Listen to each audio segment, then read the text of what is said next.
ఇది సత్యయుగం అంటే ఇలా ఉండాలి.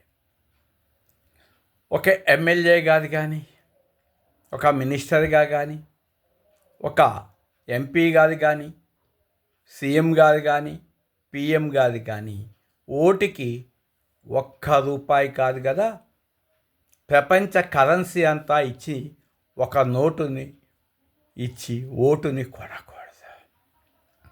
అలాగే ఓటు వేసే వ్యక్తి ₹1 కాదు కదా, ప్రపంచ కరెన్సీ అంతా ఇచ్చినా కూడా లొంగకూడదు. అందుకని ఇవాళ కలి ప్రభావం ఇట్లా ఉంది.